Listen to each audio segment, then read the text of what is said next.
नमस्कार, आप देख रहे हैं बात मुद्दे की। मैं हूं अविनाश। देश के प्रधानमंत्री नरेंद्र मोदी ने एक बार फिर देश को संबोधित किया। संबोधन में सीधे तौर पर प्रधानमंत्री ने देशवासियों से अपील की है कि कोरोना का खतरा टला नहीं है, अभी भी पूरी सावधानी बरतने की जरूरत है। आर्थिक मोर्चे पर देश फिर आगे बढ़ रहा है, ये भी पीएम मोदी ने कहा। साथ ही भरोसा दिलाया कि जब भी कोरोना वैक्सीन आएगी, देश के प्रत्येक नागरिक तक वो पहुंचे, ये सुनिश्चित किया गया है। कुल जमा पीएम ने देशवासियों से अपील की है कि वो लापरवाही ना बरतें, लेकिन लोग कोरोना के प्रति क्या वाकई लापरवाह हो चले हैं, ये बड़ा सवाल है। और यही है हमारा आज का विशेष कोरोना पर मोदी का संदेश।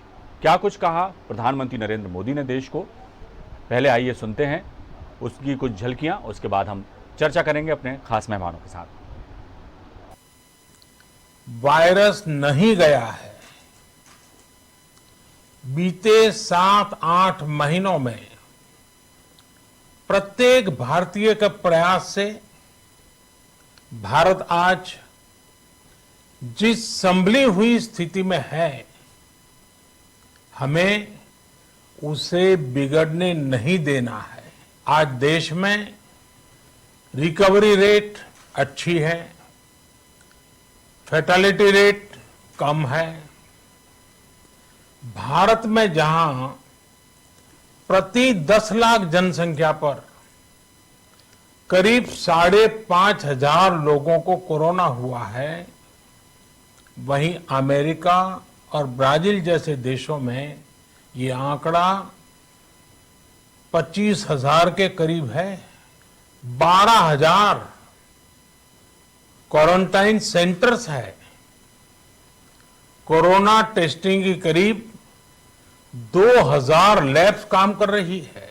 ये समय लापरवाह होने का नहीं है। इस महामारी की वैक्सीन नहीं आ जाती, हमें कोरोना से अपनी लड़ाई को रत्ती भर भी कमजोर नहीं पड़ने देना है।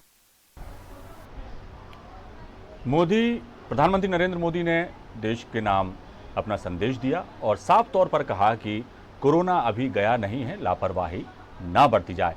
और आइए इस पर हम चर्चा करते हैं। हमारे साथ हमारे खास मेहमान जुड़े हुए हैं। डॉक्टर गुलरेज शेख हैं, बीजेपी प्रवक्ता हैं। गुलरेज जी, आपका बहुत स्वागत। गीत दीक्षित जी हैं, वरिष्ठ पत्रकार हैं। गीत जी, आपका बहुत स्वागत हमारे कार्यक्रम में। और दुर्गेश शर्मा जी हैं, कांग्रेस प्रवक्ता हैं। दुर्गेश जी, आपका बहुत स्वागत। सबसे पहले सवाल दुर्गेश जी से ही। दुर्गेश जी, प्रधानमंत्री नरेंद्र मोदी जी ने जो है आज राष्ट्र को संबोधित किया और साफ तौर पर कहा कि जिस तरह की लापरवाही देखने में मिली है कोरोना से जंग में, वो कहीं ना कहीं घातक सिद्ध हो सकती है। कोरोना भी गया नहीं है और लोग लापरवाह हो रहे हैं।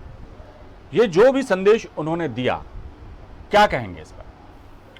ये बात सही है कि कोरोना पूरे विश्व में से अभी कहीं से भी नहीं गया है जी, और हिंदुस्तान कोरोना की चपेट में पूरे विश्व में नंबर 1 पर है। ये बात भी सही है कि हमको कोरोना को कमतर नहीं आंकना चाहिए जी। सब बातें दुरुस्त हैं, पर क्या करें माननीय मोदी जी, आपने थाली बजवाना बंद कर दिया, आपने दीपक जलवाना बंद कर दिया, आपने फूल बरसाना बंद कर दिया, आपने जो इवेंट करके भारतीय जनता पार्टी के चरित्र प्रस्तुतिकरण था वो बंद कर दिया। जनता के बीच में से खौफ खत्म हो गया, क्योंकि आपने जिस तरीके का भ्रम देश में कोरोना से हटके दूसरी चीजों का फैलाना शुरू कर दिया, उसके कारण देशवासी आज भ्रमित है कि वाकई में कोरोना है या खत्म हो गया। क्योंकि आज चैनलों पे, टीवियों पे देश के ज्वलंत मुद्दों को छोड़ के इस तरीके के मुद्दों को प्रचारित किया जा रहा है जिससे ज्वलंत मुद्दे, जैसे कोरोना ही सबसे बड़ा मुद्दा है, बेरोजगारी हमारा एक मुद्दा है, इन मुद्दों पर से देश का ध्यान हट जाए, देश अपनी राह पे चले, अपने हिसाब से चले, आपकी कोई जवाबदेही नहीं हो, आप उस पर किसी तरह की कोई संज्ञान न लें। मध्य प्रदेश के अंदर ऑक्सीजन की कमी पड़ गई, केंद्र ने क्या किया, ये सब चीजें ना उन्होंने अभी भी कुछ बताई, ना उन्होंने पहले उसमें कुछ मदद करी। तो ये देश की जनता, प्रदेश की जनता सबके संग में एक षड्यंत्र है जिसमें भारतीय जनता पार्टी पूरी तरह से लिप्त है। ये दुर्भाग्यपूर्ण है।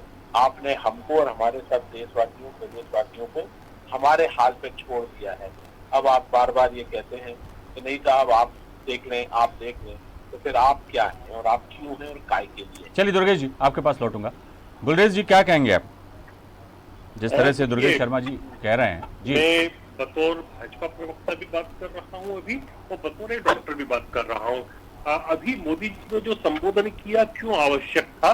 क्योंकि एक देश के गार्जियन की तरह वे एक्ट करते हैं और वास्तव में उस हिसाब से देश का केयर भी करते हैं। और चूंकि हम देख रहे हैं कि भारत में बहुत हद तक हमने स्थिति को मेंटेन कर रखा है, संभाल के रखा है। आज हम देख रहे हैं कि जो कोरोना की जो डेथ रेट थी वह भी कम होती जा रही है, नए पॉजिटिव केसेस भी कम होते जा रहे हैं। लेकिन दूसरी एक चुनौती सामने खड़ी है जो हमको यूरोप से दिख रही है कि सेकेंड वेव जो यूरोप में आई है कोविड-19 की, उससे देश को आगाह कर रहे हैं कि आप सोशल डिस्टेंसिंग मत छोड़ना, आप मास्किंग मत छोड़ना, ताकि हमारी स्थिति अच्छी बनी रहे, हम अच्छे पॉजिटिव ग्राफ के ऊपर बढ़ते जाए, हमारी इकोनॉमी सुधरती जाए और हम वापस से, जैसे ब्रिटेन आया है, फ्रांस आया है, दूसरे कंट्री चपेट में आ रहे, वापस हमारी दुर्दशा वैसी नहीं हो जाए, इसके लिए आगाह करना आवश्यक था।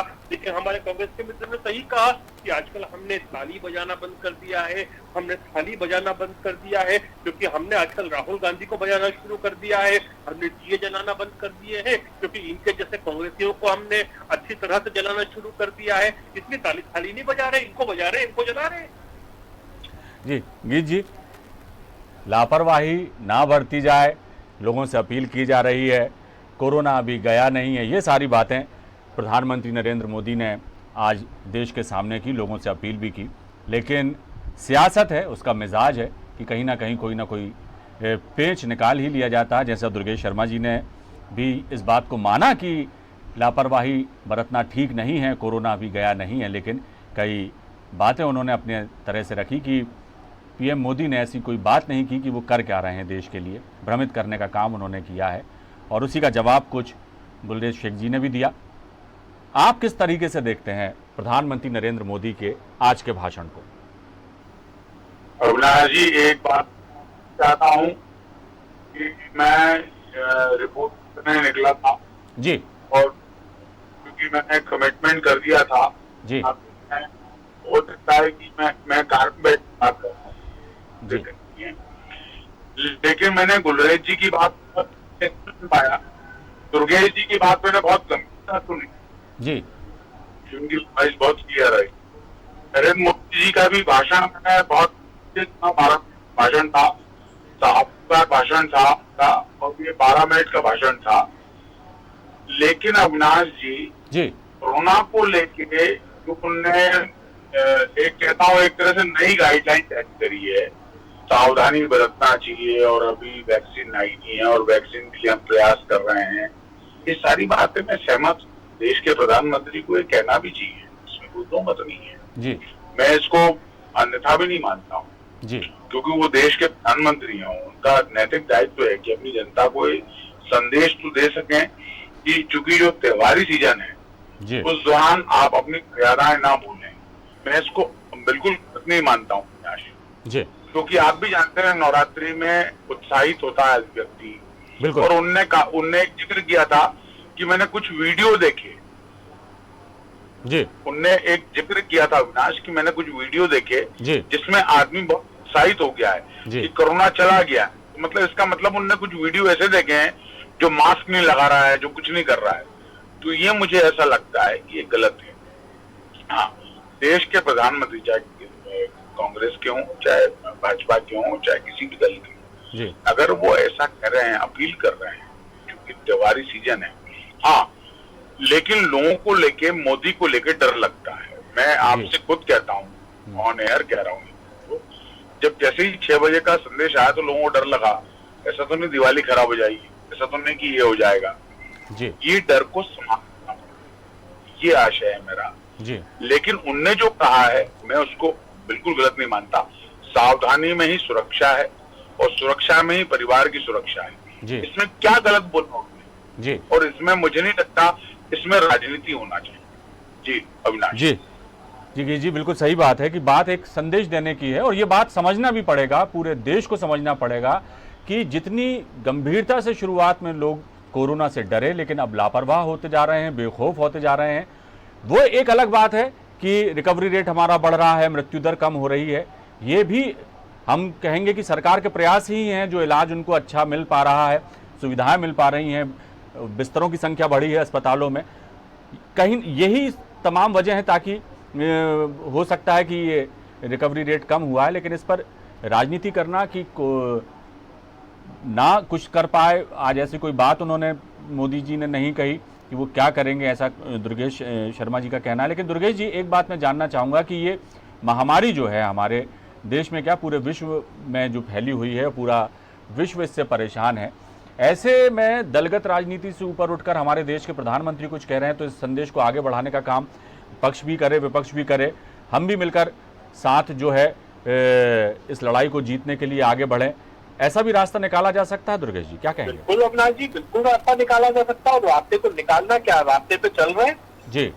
कांग्रेस क्या कोई भी दल हो या कोई भी सामाजिक संस्था हो, कोई भी व्यक्ति हो हिंदुस्तान का, यदि नहीं कर रहा होता तो ये जो रिकवरी रेट है या जो मृत्यु दर है, तो सरकार के कारण थोड़ी हुआ है, ये जनता की जागरूकता के कारण है। ये बात भी सही है, अभी जनता जो है थोड़ी सी अपने आप को उन्होंने ये मान लिया है कि नहीं कुछ है नहीं, तो जनता की भी कमी अब है।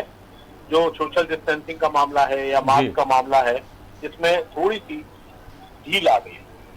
पल्लवी, दुर्गेश जी, आपको लगता नहीं है क्या कि ये बात आप जो आज कह रहे हैं, बहुत अच्छी बात कही है आपने कि हम भी कोशिश कर रहे हैं और लोगों को समझना भी चाहिए, लेकिन सरकार के को तमाम जो मुद्दे अभी बीच में जिनका विरोध कांग्रेस ने किया, विपक्षियों ने किया, उस मुद्दों से इतर हटके सरकार का ध्यान इस तरफ ले जाने की कोशिश की जाती है विपक्ष द्वारा कि साहब आप तमाम जो चीजें कर रहे हैं, तमाम कृषि बिल वगैरह जो ला रहे हैं, उनको लेकर जो घेरा गया। तो दुर्गेश जी, बस वही बात मैं कहना चाह रहा हूं, मेरा सवाल सुन लीजिए पूरा, वो ना करके इस तरफ सरकार का ध्यान खींचना होता कि अभी ये वक्त जो है बहुत गंभीर है, सरकार इस दिशा में सोचे, और इसकी जगह जो सरकार के कदम उठाए उसके विरोध प्रदर्शन और तमाम बातें विपक्ष द्वारा की गई, वो कितनी उचित मानते हैं आप? अविनाश जी, मैं आपकी बात से पूरी तरह सहमत हूँ कि जनता के बीच में और सरकार को और दल, सारे विपक्षी दलों को इस बात पर ज्यादा ध्यान देना चाहिए कि कोरोना को कैसे रोका जाए, उससे सरकार क्या करे, या सरकार ज्यादा से ज्यादा उस पर ध्यान दे। पर जिस तरीके से मोदी जी का स्टेटमेंट कि आपदा को अवसर बनाओ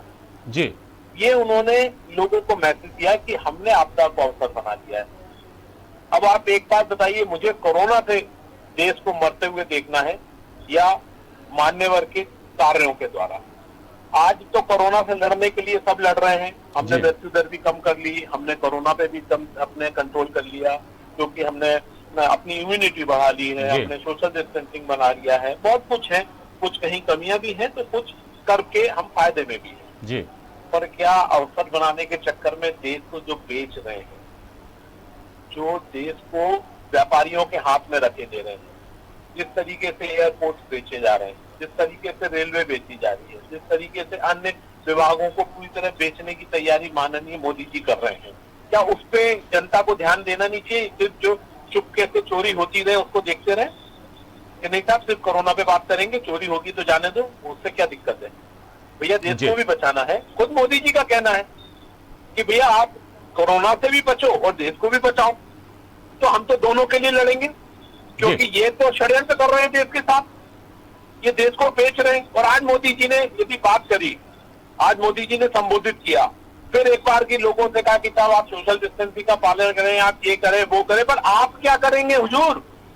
एक प्रदेश से दूसरे प्रदेश काम छोड़ के गए जी, आपने कहा प्रवासी प्रवासी, मुझे तो वो प्रवासी शब्द ही नहीं समझ में आया। मेरे देश का प्रदेश का एक बंदा एक घर से दूसरे कमरे में चला गया तो आपने कह दिया प्रवासी है, प्रवासी नहीं है। अब वो जो व्यक्ति अपने घर पहुंचा है, दूसरे कमरे में वापस पहुंचा है, क्या किया? जो आपने बोला था कि इतना बजट लेके आए, उसमें से कितने एमएसएमई बन गए, कितने लोगों को उससे फायदा मिल गया? क्या देश को बता पाएंगे या बताया है? चलिए ये कौन बताएगा? जवाब ले लेते हैं। दुर्गेश जी, नहीं चलेगा। दुर्गेश जी, गुलरेज जी से जवाब ले लेते हैं। गुलरेज जी, क्या कहेंगे? देखिए, प्रधानमंत्री महोदय ने सारी बातें की हैं, उन्होंने यह भी बताया कि कितनी टेस्टिंग हो रही है, कितने हमारे पास बेड्स हैं, कितनी अस्पताल की फैसिलिटीज है, कितना हमारा मृत्यु दर गया है दूसरों के कंपैरिजन में। तो प्रधानमंत्री महोदय ने हर विषय पर चर्चा की। उन्होंने अर्थव्यवस्था की भी बात की, किस प्रकार से अर्थव्यवस्था हमारी सुदृढ़ होती जा रही है। और सबने देखा कि IMF ने भी कहा कि अगले साल भारत की जो अर्थव्यवस्था है वो 8% की GDP पे ग्रो करेगी। तो आप ये देखिए ना कि हम बिल्कुल सही दिशा में जा रहे हैं। वो प्रधानमंत्री महोदय ने कहा था कि आपदा में अवसर निकालना वह था कि भारत को हमको आत्मनिर्भर बनाना है। लेकिन अब देखिए नकारात्मक विचार कैसे चलते हैं दुनिया में। हमारे सामने जो बैठे हैं कांग्रेस के हमारे भाई, वह नकारात्मक सोच रहे हैं। तो हर सकारात्मक चीज को भी यदि आप नकारात्मक बनाएंगे तो उसके फिर परिणाम भी नकारात्मक आते हैं। इसीलिए आप देखिए क्या हालत हो गई इनकी पार्टी की, इन लोगों की।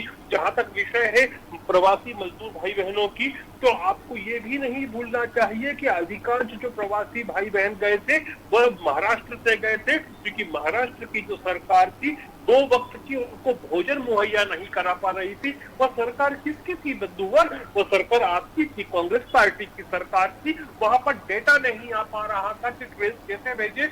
यहाँ तक कि रेल मंत्री को ट्विटर पर आकर बार बार ट्वीट करना पड़ा उद्धव ठाकरे के नाम पर कि महोदय आप हमको कम से कम सूची भेज दें ताकि हम ट्रेन भेज सके। तो यह तो स्थिति बन गई है विपक्ष की इस देश में। आप लोग जो है ये हर चीज से ब्लाइंड फोल्डेड है कि आपको विरोध करना है। उस विरोध के चक्कर में आप देश का विरोध कर सकते हैं, तो वो भी आपको तकलीफ नहीं होगी। मैं उदाहरण देता हूं कि हमारा डोकलाम में स्टैंड ऑफ हुआ चाइना के साथ, तो राहुल गांधी उनके जीजा जी के साथ कहां चले गए थे? चुपचाप से मिलने गुटरको करने के लिए कि चाइनीज एनवॉय के पास कोई झूठ बोला इनके प्रवक्ताओं ने, इनके राष्ट्रीय प्रवक्ताओं ने कि नहीं गए। वो तो चाइनीज एम्बेसी ने जब वहां पर उनकी फोटो साझा कर दी तो इनको एक्सेप्ट करना पड़ा। तो ये इस तरह से देश नहीं चलते हैं भाई। देश जब चलना होता है तो देश में जब आपदा आती है, विपदा आती है, तो आपको और हमको एक दिखना चाहिए। हम तो आज भी आह्वान करते हैं कि गले मिलकर आगे बढ़ो, देश को आगे बढ़ाओ। ये छोटी विचारधारा को छोड़ दे, छोटी मानसिकता को छोड़ दे। देश के प्रधानमंत्री आपके भी प्रधानमंत्री हैं, आप भी उनको प्रधानमंत्री की तरह देखें और देश में आगे ले जाए देश को। चलिए गीत दीक्षित जी कुछ कहना चाह रहे थे बीच में आपने अब गुलरेज शेख जी की भी बात सुन ली, दुर्गेश शर्मा जी की भी बात सुन ली। दोनों के अपने अपने तर्क हैं। कुल मिला के जो चर्चा का लब्बो लुआब है, मैं चाहता हूं कि मैं ये आप जानता बोलिए। हूं, जी मैं ये मानकर चलता हूं कि दुर्गेश जी ने जो सवाल उठाए हैं जी वो 100% सही है कि आखिर आर्थिक पैकेज की बात करना चाहिए थी जो लोगों के मन में आशा रही। देखिए मैंने एक बात कही थी इससे पहले, एक डर था कि लॉकडाउन तो नहीं आ जाएगा जी, लेकिन दूसरा लोगों के अंदर ये आशा थी कि कोई आर्थिक पैकेज की बात होगी। प्रवासी गुलरेज जी शायद उसको अन्यत्र ले गए क्योंकि वो पार्टी के पैरोकार हैं और दुर्गेश जी पैरोकार हैं, तो वो अपनी बात कहेंगे। लेकिन अगर समीक्षक की दृष्टि से कहूंगा तो ऐसी कोई बात नहीं। हाँ, लेकिन ऐसा जरूर लगा कि उनने देश की जनता से आग्रह किया है कि आप अपनी सुरक्षा कीजिए, बाकी अगर आप अपनी चिंता नहीं करेंगे जी, तो जैसे अमेरिका में मर रहे हैं ऐसे अपने यहाँ मरेंगे जी, जैसे ब्राजील में मर रहे हैं ऐसे अपने यहाँ मरेंगे। तो ये तय करना पड़ेगा स्वयं जी। स्वयं अगर हम तय नहीं कर पाएंगे तो हम अमेरिका और ब्राजील हो जाएंगे। लेकिन अविनाश जी सबसे महत्वपूर्ण बात यह है कि जैसे उन्होंने सोशल मीडिया के बारे में और मीडिया के बारे में भी एक वक्तव्य दिया था कि हम लोग जन जागरूकता अभियान चला, इसलिए पहला वक्तव्य मेरा वो था। लेकिन अगर समीक्षा की दृष्टि से कहूंगा तो उनको तय करना चाहिए, या सरकार को, राज्य सरकार हो चाहे केंद्र सरकार हो, और गुलरेज जी सुन रहे होंगे तो बहुत अपनी बात शिवराज जी तक पार्टी को बताएं कि आम जनता को रोजी रोजगार कैसे मिलेगा। जिन लोगों के जो बेरोजगार हो चुके हैं उनको रोजगार कैसे मिलेगा। आज भी मैं देखता हूं, अभी मैं जहां से लौट रहा हूं वहां आज भी लोग मुझसे 10-20 रुपए देता हुआ आ रहा हूं। मैं बहुत बड़ी बात कह रहा हूं ये मुझे नहीं कहना चाहिए। ऐसी अगर भुखमरी है तो अपन क्या देश चला पाएंगे। हाँ, लेकिन हाँ, देश के प्रधानमंत्री ने एक निवेदन किया है, सुरक्षा में ही सावधानी है, तो अगर इसमें कोई बुराई नहीं है, लेकिन इसको राजनीतिक मुद्दा ना बनाएं। जी हाँ, हर देश की जनता की सुरक्षा ये दायित्व है, चाहे वो सत्ताधीश कोई भी हो, चाहे प्रदेश के हो, चाहे देश के जी हो। एक बात का तो निर्णय अविनाश हमेशा करना चाहिए जी कि आखिर उन बेरोजगारों का क्या दोष जी है, उन मजदूरों का बिल्कुल क्या सही दोष कहा है, गीत जी जो आपने। अपने घर छोड़ जी के आ गए। जी बिल्कुल, और नौकरियां जा रही हैं, लोगों की तनख्वाहें कम कर दी गई हैं, कटौती चल रही है, अरे जी आप तो उनने अभी मैं अविनाश जी जी उनने मीडिया पे भी आग्रह कर लिया है, जी जिसको मीडिया को हमेशा विवादास्पद माना गया है। जी तो लेकिन अगर फिर भी हम कह रहे हैं, हम तो आग्रह कर रहे हैं मीडिया के माध्यम से कि भैया सब लोग जागरूक रहो, सावधान रहो, लेकिन मैं मीडिया के माध्यम से कहूंगा कि पार्टियां भी सावधान रहें, जी प्रोपोगंडा ना करें। जी बिल्कुल गीत जी, सबसे मेन बात तो यही है कि कोरोना से लड़ाई तो सभी लड़ रहे हैं, और कोई भी दल हो वो नहीं चाहेगा कि ये महामारी रहे। सब चाहते हैं कि ये जल्द से जल्द ये वैश्विक महामारी जो है वो खत्म हो, मानव जाति को जो है इससे छुटकारा मिले। सभी ये चाहते हैं, ईमानदारी से चाहते हैं, और ये बात, और सब लोग प्रयास भी कर रहे हैं। लेकिन ये बात बहुत ज़रूरी है गीत जी और गुलरेज जी, दुर्गेश जी, आप सब भी इस बात से इत्तेफाक करेंगे कि जो हालात देश के बने हैं इस वक्त, नौकरियां लोगों की चली गई हैं, जो लोग नौकरी में हैं वहाँ वेतन कटौती की बात की जा रही है, तमाम तरह की दुविधाओं से, दुश्वारियों से हमारा देश जूझ रहा है, और इन सब चीज़ों का असर बाज़ार पर पड़ता है, अर्थव्यवस्था पर पड़ता है, और देश जो है, बात की जा रही है कि धीरे धीरे ही सही बढ़ रहा है आगे, तो वो दिखाई नहीं दे रहा। ये इन सब बातों पर भी यदि प्रधानमंत्री कोई रोशनी डालते, कोई रोड मैप बताते तो ज़्यादा बेहतर होता, और यही आस लगाए लोग बैठे भी थे। बहरहाल, लेकिन जो भी उन्होंने कहा, सावधानी बरतने वाली बात, तो लोगों को वाकई लापरवाह नहीं होना चाहिए, गंभीरता को अभी भी कायम रखना चाहिए कि कोरोना गया नहीं है, इससे लड़ाई बाकी है। फिलहाल चर्चा का विषय, माफ़ कीजिएगा, चर्चा का समय हमारा समाप्त हो रहा है, नहीं तो इस विषय पर और भी बातें हम आप सभी से करते। इस कार्यक्रम में शिरकत आपने की, आप सभी का बहुत बहुत शुक्रिया। गुलरेज जी आपका बहुत शुक्रिया, गीत जी आपका बहुत शुक्रिया, दुर्गेश जी आपका बहुत शुक्रिया। आपने भी जो बातें अपनी रखी, जो तर्क रखे। देखना होगा कि सरकारें जो हैं अब आर्थिक स्थिति को सुधारने के नाम पे जो कुछ भी करने जा रही हैं, तो उन्हें ये भी देखना होगा कि देश के नौजवान जो बेरोज़गार हो रहे हैं, लगातार नौकरियां जा रही हैं, कटौती हो रही है, कई तरह की दुश्वारियों का सामना कर रहे हैं, गरीब जो हैं वो, उन्हें कई तरह की दिक्कतों का सामना करना पड़ रहा है। तो अर्थव्यवस्था को पटरी पर लाने की बात तो की जा रही है, लेकिन लोगों की ज़िंदगी पटरी पर लाई जाए और उन्हें एक बेहतर जो है राह दिखाई जा सके, और उनकी ज़िंदगी जो कोरोना से पहले थी वैसी वापस आ जाए, इस दिशा पे भी सरकार को ध्यान देना चाहिए, कोई रोड मैप बनाकर काम करना चाहिएगा। और हम समझते हैं सरकार निश्चित तौर पर ये करेगी, प्रधानमंत्री भी इस बात को समझेंगे, और राज्यों के जो मुखिया हैं वो भी इस बात को समझेंगे, तभी इस देश को हम बेहतर राह पर ले जा पाएंगे। और कोरोना का रहा सवाल, तो निश्चित तौर पर सावधानी में ही सुरक्षा है, लोग लापरवाही ना बरतें, अभी भी इस मामले को गंभीर समझें, तभी हम इससे निजात पा पाएंगे। फिलहाल दीजिए इजाज़त, बने रहिए आप हमारे साथ। नमस्कार।